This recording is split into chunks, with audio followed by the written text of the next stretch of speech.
समुद्राच्या गोड पाण्यात समुद्रलोक नावाच्या राज्यात वरुणदेव राज्य करीत होते. समुद्रलोक खूप सुंदर होते.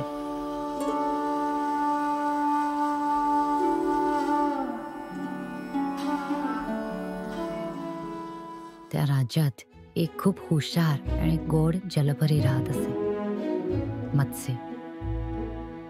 मत्स्यच्या मित्रांची नावे होती तक्षक, नील, केतू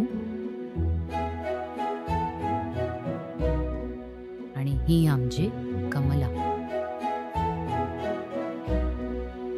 मत्स्य आणि तिच्या मित्रांना समुद्रातील राजवाड्याजवळ खेळायला आवडायचे.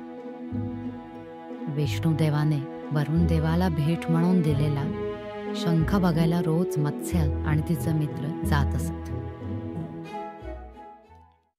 एकदा सगळे मित्र खेळायला पोचले आणि पवित्र शंख हरवलेला होता.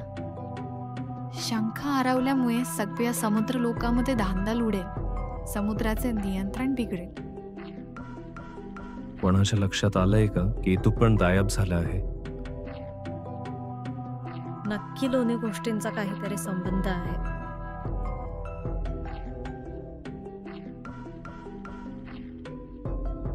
आपल्याला शंख आणि केतू दोघांना शोधायला हवे. पवित्र शंख जागेवरनं हलवल्यामुळे समुद्रात मोठ्या मोठ्या लाटा येऊ लागल्या आणि सगळ्यांची धांदल उडाली. अरे हे काय होतंय? हा शंख इतका जड का होत चाललाय? अरे काय चाललंय? तक्षक, मला पुढे केतू दिसतोय. हो मत्स्य, दिसतोय की मला स्पष्टपणे. केतू, तू इथे काय करतोयस? माझ्या हातून चूक घडलीये. मला फक्त या शंखाशी खेळायचं होतं. शंख आता खूप जड झाला आहे, कसे करायचे? आणि सगळे मित्र मिळून शंख जागेवर नेऊन ठेवतात. वरुण देवा, मला माफ करा. केतू, होय, तुझ्या हातून चूक घडलीये.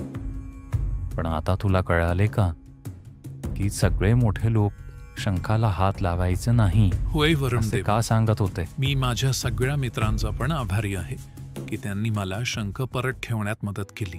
तुम्ही सगळ्या मित्रांनी दाखवून दिलंय की एकत्र राहून तुम्ही या समुद्राची किती छान काळजी घेऊ शकता. शाबास. धन्यवाद वरुण देवा. मित्रांनो, या प्रकारे मत्स्य आणि तिच्या मित्रांनी समजूतदारी आणि एकी दाखवून समुद्राचे संरक्षण केले.